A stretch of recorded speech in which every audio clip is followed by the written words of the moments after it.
नमस्कार, मैं हूं आपके साथ राखी लांबा और आप देख रहे हैं HNN न्यूज बुलेटिन का आगाज करेंगे बड़ी जानकारी के साथ। पीएम मोदी के दक्षिण अफ्रीका के दौरे का आज तीसरा दिन है। IBSA लीडर्स समिट में प्रधानमंत्री नरेंद्र मोदी हिस्सा लेंगे। पीएम मोदी 3 प्रमुख सत्र में विचार व्यक्त करेंगे। कई देशों के नेताओं के साथ बाइलेटरल मीटिंग करेंगे। तो आज तीसरा दिन है दौरे का और कई कार्यक्रम जो है वो प्रधानमंत्री के द्वारा वहां पर किए जाएंगे। पीएम मोदी 3 प्रमुख सत्र में विचार अपने व्यक्त करेंगे।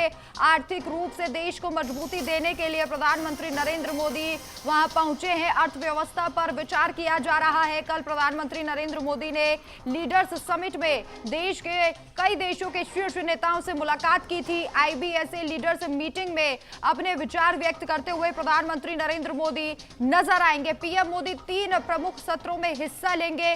कई देशों के नेताओं के साथ बाइलेटरल मीटिंग जो है वो प्रधानमंत्री की होगी। पीएम मोदी के दक्षिण अफ्रीका का दौरे का आज तीसरा दिन है और इस दिन भी कई कार्यक्रम है, कई सत्र है जिनमें शिरकत प्रधानमंत्री नरेंद्र मोदी करेंगे। विश्व के कई बड़े लीडर्स जो है वहां पर मौजूद है जिनके साथ प्रधानमंत्री की मुलाकात लगातार हो रही है और भारत की शक्ति को दक्षिण अफ्रीका में दिखाया जा रहा है।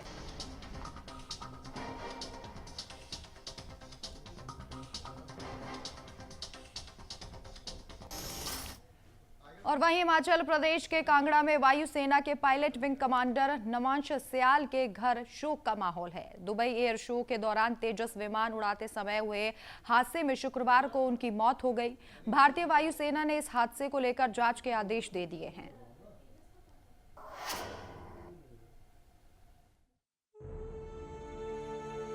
हिमाचल प्रदेश के कांगड़ा में वायुसेना के वरिष्ठ अधिकारी विंग कमांडर नमांश सयाल के घर मातम छाया हुआ है, जिनकी शुक्रवार को दुबई एयर शो में तेजस विमान उड़ाते वक्त हुए हादसे में मृत्यु हो गई। पायलट सयाल की मृत्यु की खबर मिलते ही उनके घर रिश्तेदारों का तांता लग गया। सभी गहरे सदमे और शोक में डूबे हुए थे। मेरे ऊपर किराएदार रहते हैं, वो दुबई और कतर में जॉब करते हैं, इंजीनियर हैं। ये वाइफ ऊपर चली गई और उन्होंने वो छुट्टी आया हुआ आजकल, उन्होंने उसको बोला कि ऐसे ऐसे हो गया और अपने सोर्स से आप कंफर्म करो कि क्या हुआ है। उसने एकदम वहाँ कंफर्म किया और उसने एकदम बता दिया कि नहीं वो लड़का तो एक्सपायर हो गया और मतलब एक्सीडेंट नहीं, क्रैश में वो मारा गया है। उसके बाद मैंने ब्रदर को बताया कि ऐसे ऐसे वो तो लड़का तो ख़त्म हो गया है। एयर शो के दौरान लड़ाकू विमान तेजस कम ऊंचाई पर उड़ान भरते समय हादसे का शिकार हो गया और महज कुछ ही सेकंड में पूरा विमान आग के गोले में बदल गया। जैसे ही हमें कल जो सूचना मिली, फिर हमने इनके परिजनों से बात की, माता पिता से बात की और जब हमें पहले तो लग रहा था कि शायद घायल हुए हैं, लेकिन बाद में समाचार मिला कि जो है ये उस जो एयर शो था उसमें क्रैश में इनकी दुखद जो यह एक समाचार हमें प्राप्त हुआ है। नमांश सयाल जो उम्र के 30वें दशक में थे, उनके परिवार में पत्नी भी वायुसेना की अधिकारी हैं। सयाल की 6 साल की एक बेटी है। उनके पिता सेवानिवृत्त प्रिंसिपल हैं, जो शिक्षा विभाग में आने से पहले सेना में कार्यरत थे।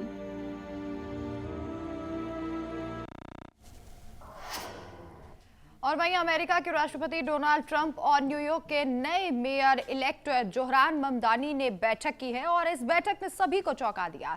चुनाव में दोनों ने एक दूसरे पर तीखे हमले किए थे। ट्रंप ने ममदानी को कम्युनिस्ट कहा था तो वहीं ममदानी ने ट्रंप को तानाशाह। लेकिन शुक्रवार को ओवल ऑफिस में बातें गर्मजोशी भरी रही। वहीं ट्रंप ने ममदानी की तारीफों के पुल बांध दिए और कहा कि वो न्यूयॉर्क को ग्रेट बनाएंगे। दोनों की मुलाकात से अच्छा माहौल बन रहा है।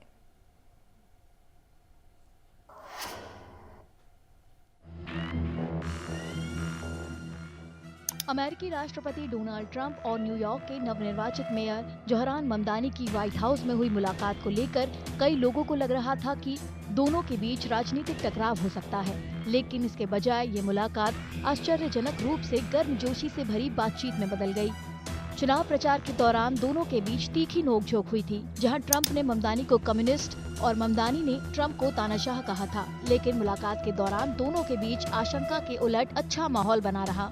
रिपोर्टरों ने उनसे अजीबोगरीब सवाल पूछे। क्या ममदानी जिहादी थे या ट्रंप फांसीवादी थे? ट्रंप ने इन सवालों को टाल दिया, यहाँ तक कि ममदानी को समझाने से बचने के लिए बस हाँ कह देने के लिए कहा। उन्होंने एक दूसरे के साथ खड़े होकर एक ही मुद्दे पर फोकस किया और वो था न्यूयॉर्क का सामर्थ्य संकट। ट्रंप ने ममदानी की बार बार प्रशंसा की, यहाँ तक कि इस बात को भी खारिज कर दिया कि नवनिर्वाचित मेयर अतिवादी हैं। क्वींस से अपने संबंधों के कारण दोनों के बीच गहरा जुड़ाव होने की वजह से ये मुलाकात कम से कम अभी के लिए एक अप्रत्याशित शांति समझौते का संकेत दे रही है।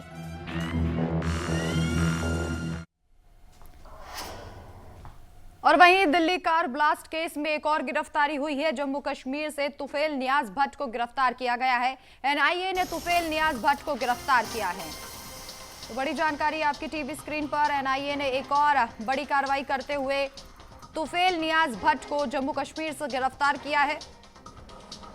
दिल्ली ब्लास्ट मामले में लगातार एक्शन जारी है। एनआईए ने तुफैल नियाज भट्ट को गिरफ्तार किया है। एनआईए के द्वारा ये कार्रवाई की गई है। दिल्ली कार ब्लास्ट केस में एक और गिरफ्तारी, जम्मू कश्मीर से तुफैल नियाज भट्ट को गिरफ्तार किया गया है। एनआईए ने तुफैल नियाज भट्ट को गिरफ्तार किया है।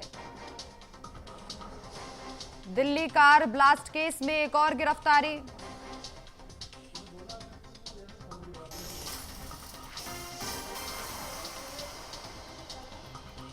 दिल्ली कार ब्लास्ट केस में एक और गिरफ्तारी हुई है। एनआईए के द्वारा यह गिरफ्तारी की गई है। जम्मू कश्मीर से तुफैल नियाज भट्ट को गिरफ्तार किया गया है।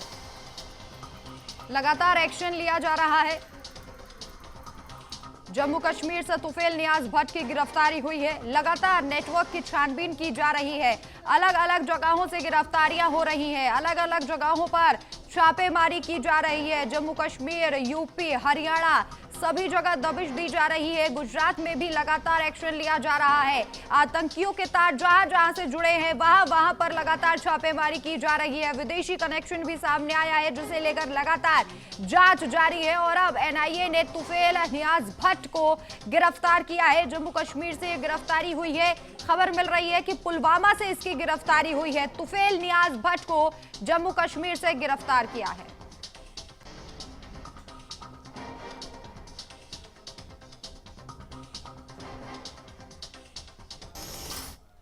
और वहीं दिल्ली से बड़ी जानकारी है। जेएनयू की सेंट्रल लाइब्रेरी में जमकर हंगामा हुआ है। छात्रों ने सेंट्रल लाइब्रेरी में तोड़फोड़ की है। छात्रों ने फेस रिकॉग्निशन सिस्टम को उखाड़ दिया। एबीवीपी ने वामपंथी छात्रों पर आरोप लगाया है और वहीं एबीवीपी ने घटना को शर्मनाक बताया है। तो बड़ी जानकारी, छात्रों ने पूरा तरीके से वहां तोड़फोड़ मचा दी है। फेस रिकॉग्निशन सिस्टम को उखाड़ दिया है। एबीवीपी ने वामपंथी संगठनों पर आरोप लगाया है और इस घटना को शर्मनाक बताया गया है। बड़ी जानकारी आप तक पहुंचा रहे हैं। जेएनयू की सेंट्रल लाइब्रेरी में यह हंगामा हुआ है।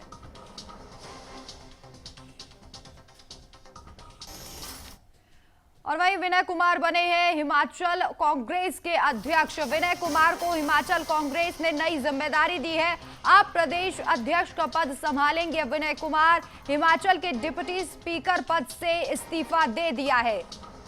तो कांग्रेस ने हिमाचल प्रदेश में संगठन में बदलाव किया है। अब प्रदेश अध्यक्ष का पद विनय कुमार के द्वारा संभाला जाएगा। डिप्टी स्पीकर के पद से उन्होंने इस्तीफा दे दिया है। बड़ी जानकारी आप तक पहुंचा रहे हैं। विनय कुमार बने हैं हिमाचल कांग्रेस के अध्यक्ष और अब अध्यक्ष पद की जिम्मेदारी संभालेंगे। स्पीकर के पद से उन्होंने इस्तीफा दे दिया है। कांग्रेस ने बड़ी अहम और नई जिम्मेदारी उन्हें दी है, यानी कि हिमाचल प्रदेश में अब कांग्रेस को समेट कर रखना, एकजुट रखना विनय कुमार का काम होगा और आगे की रणनीति भी हिमाचल प्रदेश में कांग्रेस की जो भी होगी वो विनय कुमार ही बनाएंगे।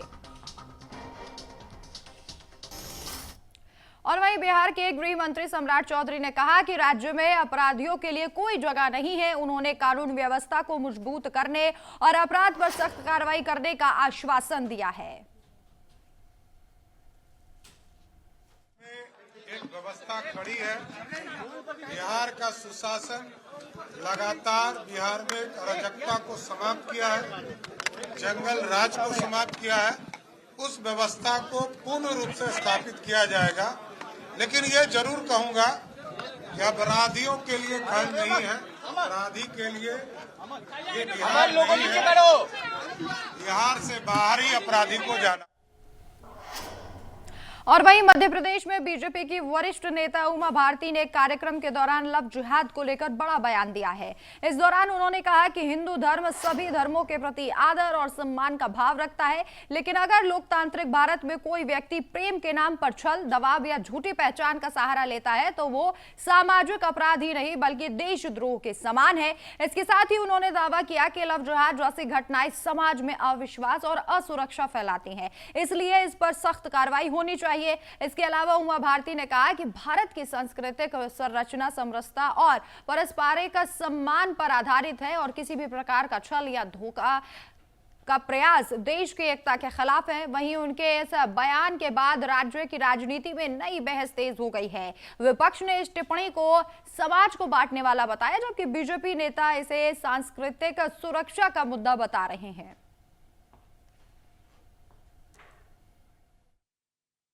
नहीं, प्रमोट नहीं, मैंने कहा आदर करिए, उसका आदर सम्मान करिए। सम्मान के आप दूसरी जात की बहू घर में आ गई, आदर करिए। दूसरी जात के दामाद को लड़की ने पसंद कर लिया, आदर करिए। ये आदर से होगा, इसमें प्रमोशन नहीं होगा। एक्सेप्टेंस का क्या मतलब है? वो तो एक्सेप्ट कर ही लिए एक दूसरे को। तीसरा तो कोई बीच में वहाँ है ही नहीं। तो नहीं, मैंने जातियों हिंदू जाति की बात कही है। एक मिनट देखिए, लव जिहाद जो चीज है ना, उसको समझना पड़ेगा, उसकी व्याख्या करनी पड़ेगी। लड़का धर्म को छुपा करके अगर लड़की से मिलता है और फिर कहता है कि मैं तो मुसलमान हुआ, तुम धर्म बदल लो, वो है लव जिहाद। लेकिन लड़की के घर के लोगों को शुरू से ही पता हो कि लड़का मुसलमान है और दोनों आपस की सहमति से विवाह करें तो प्रेम विवाह है। लेकिन लड़के ने अपनी जात छुपाई, अपना धर्म, जात नहीं सॉरी, अपना धर्म छुपाया, लड़की को लेके घूमा और फिर शादी कर ली और फिर कहा कि मैं मुसलमान हुआ, तुम मुसलमान हो जाओ। उसकी तो जघन्यतम दंड होना चाहिए, धोखाधड़ी का है। और वहीं झारखंड विधानसभा का 25वां स्थापना दिवस और रजत जयंती को भव्य बनाने की तैयारी की जा रही है। इस मौके पर हमारे संवाददाता ने विधायक सुरेश बैठा से खास बातचीत की है। विधानसभा के 25 साल पूरे हो गए हैं और आज अपना झारखंड विधानसभा जो है वो रजत जयंती मना रहा है। इस रजत जयंती के अवसर पर जो उत्कृष्ट विधायक है या झारखंड के उत्कृष्ट कर्मी हैं या फिर तमाम जो पुलिसकर्मी हैं, इन पुलिसकर्मियों को भी सम्मानित किया गया। हमारे साथ काके विधायक सुरेश बैठा जी हैं। आज झारखंड अपना विधानसभा पूरा 25 साल पूरा कर लिया है। देखिए, आज झारखंड का बना हुआ 25 वर्ष हो गया और हम रजत जयंती के रूप में झारखंड विधानसभा को हम लोग मना रहे हैं। इस अवसर पर आज 21वां उत्कृष्ट सम्मान समारोह जो है, विधायक सम्मान समारोह में राज सिन्हा जी को मिला। सबसे पहले उनको मैं अपनी ओर से बधाई देता हूं। और इस रजत जयंती के अवसर पर कई ऐसे विभूतियां प्राप्त कर चुके, वीर गति को प्राप्त कर चुके वैसे सैनिक परिवार के परिजनों को जो है सम्मानित करने का काम झारखंड सरकार ने किया है। चाहे वो खेल के क्षेत्र में हो, चाहे सामाजिक क्षेत्र में हो, चाहे अपना वीर गति को प्राप्त कर रहे कि सीमावर्ती क्षेत्रों में किए हुए परिजनों को, ये सारी चीज़ों को सबों की गरिमा में उपस्थिति में माननीय राज्यपाल महोदय की उपस्थिति, चीफ मिनिस्टर और जो हमारे जो विधानसभा के अध्यक्ष की उपस्थिति में और कई ऐसे जो है महान हस्तियों की उपस्थिति में, नेता प्रतिनिधियों की उपस्थिति में सबों को सम्मानित करने का काम झारखंड सरकार ने किया है।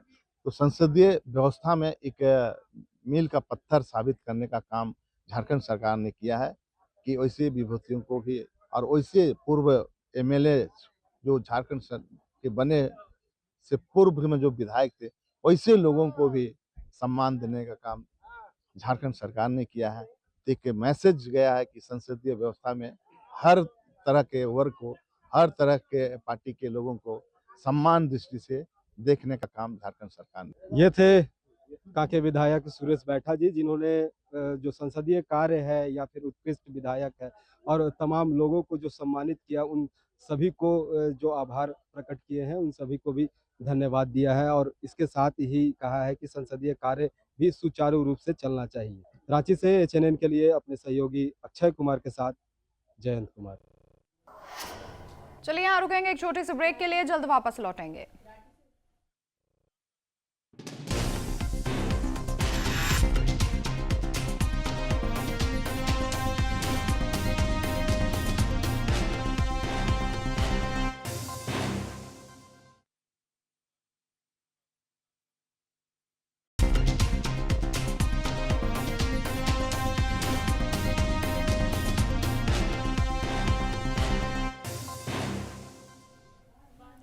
ब्रेक के बाद आप सभी का स्वागत है। आज लोकसभा स्पीकर ओम बिरला का जन्मदिन है। सीएम योगी आदित्यनाथ ने ओम बिरला को जन्मदिन की शुभकामनाएं दी है। ओम बिरला जी को जन्मदिन की हार्दिक बधाई, ये सीएम योगी आदित्यनाथ ने लिखा और इसके साथ ही उन्होंने लिखा कि ईश्वर से आपके दीर्घायु, स्वास्थ्य और यशस्वी जीवन की कामना करता हूँ। तो स्पीकर ओम बिरला का आज जन्मदिन है, लोकसभा स्पीकर हैं और उनके जन्मदिन के अवसर पर यूपी के मुख्यमंत्री योगी आदित्यनाथ ने सोशल मीडिया पर पोस्ट किया है। उन्होंने लिखा है कि ओम बिरला को जन्मदिन की हार्दिक बधाई, ईश्वर से आपकी दीर्घायु, स्वास्थ्य और यशस्वी जीवन की कामना करता हूं। लोकसभा स्पीकर हैं ओम बिरला और आज उनका जन्मदिन है। इस अवसर पर यूपी के मुख्यमंत्री ने एक्स सोशल मीडिया पर पोस्ट कर ईश्वर से उनके दीर्घायु और स्वास्थ्य जीवन की कामना की। और वहीं कन्नौज में समाजवादी पार्टी के राष्ट्रीय अध्यक्ष अखिलेश यादव ने एसआईआर प्रक्रिया पर बड़ा बयान दिया है। उन्होंने आरोप लगाया है कि 2024 की चुनावी हार को जीत में बदलने के लिए बीजेपी बिहार मॉडल लागू कर रही है। अखिलेश के अनुसार एसआईआर के जरिए विपक्ष की सीटों पर बड़े पैमाने पर वोट कटेंगे और एक एक सीट पर लगभग 50,000 वोट प्रभावित हो सकते हैं। इसके साथ ही उन्होंने दावा किया है कि बीएलओ बिना घर घर पहुंचे ही फर्जी आंकड़े भर रहे हैं और फॉर्म भी मतदाताओं तक नहीं पहुंच रहे हैं। आज बंटी शर्मा, इनके परिवार में कार्यक्रम है, शादी का समारोह, इसलिए मैं शामिल होने आया हूँ। और इससे महत्वपूर्ण शादी ब्याह तो चल ही रहे हैं और प्रदेश में इधर जो तिथियां हैं वो ऐसी हैं कि शादियां बड़े पैमाने पर हैं। कई बार जो आंकड़े आते हैं वो आंकड़े आ रहे हैं, लाखों शादियां हैं इस बार, इस वाले सीजन में। और उसी समय चुनाव आयोग एसआईआर करा रहा है, वोटर लिस्ट नहीं बना रहा है। रिवीजन न बोलें उसको, अगर रिवीजन बोलेंगे तो बात अधूरी हो जाएगी। ये मान के चलिए कि वोटर लिस्ट नहीं बन रही है और नई इसलिए बना रहे हैं कि 2024 में लोग हार गए। यूपी 2024 की हार को जीत में बदलने के लिए जो मॉडल बिहार में अपनाया कि जीती हुई सीटें जो विपक्षी हैं उनके वोट ज़्यादा कटवा दो। मैं आज आपसे कह रहा हूँ, जब फाइनल लिस्ट निकलेगी तब आप देख लेना ये बात। जहाँ जहाँ समाजवादी पार्टी जीती है वहाँ पर 50,000 वोट कम करना। और वहीं अयोध्या नगरी एक बार फिर से राममय हो गई है और अवध में उत्सव की तैयारियां जोरों शोरों से चल रही हैं। इस बार मौका है श्री राम जन्मभूमि मंदिर में होने वाले भव्य ध्वजारोहण समारोह का। 25 नवंबर को प्रधानमंत्री नरेंद्र मोदी अयोध्या आएंगे। पीएम के आगमन को देखते हुए पूरे राम नगरी में विशेष आयोजन किए जा रहे हैं और इसी कड़ी में संस्कृति विभाग 24 और 25 नवंबर को 2 दिवसीय भव्य सांस्कृतिक उत्सव का आयोजन करेगा। इस उत्सव में देश के विभिन्न हिस्सों से आए करीब 500 कलाकार अपनी सांस्कृतिक प्रस्तुतियां से मेहमानों का स्वागत करेंगे और वहीं समारोह से पहले अयोध्या नगरी दुल्हन की तरह सज गई है।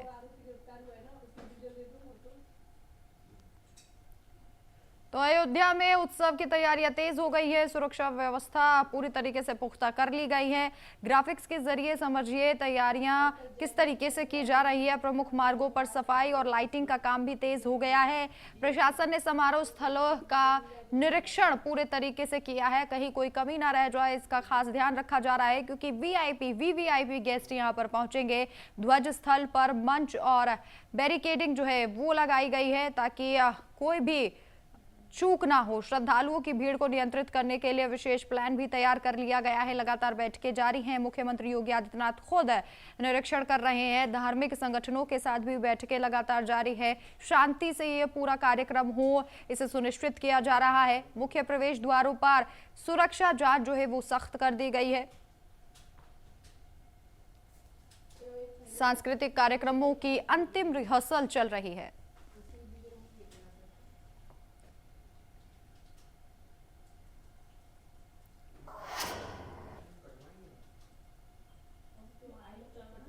और वहीं उत्तर प्रदेश के अयोध्या में 25 नवंबर को होने वाले राम मंदिर ध्वजारोहण समारोह की तैयारियां तेजी से जारी हैं। विशिष्ट मेहमानों के आवभगत के लिए राम मंदिर ट्रस्ट ने खास इंतजाम करते हुए टेंट सिटी तैयार की है, जहां अतिथियों के ठहरने और सुविधा की पूरी व्यवस्था की गई है।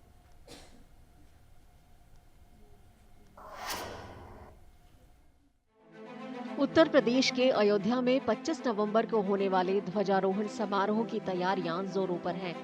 इस मौके पर आने वाले विशिष्ट लोगों की मेजबानी के लिए राम मंदिर ट्रस्ट की ओर से विशेष प्रबंध किया जा रहा है।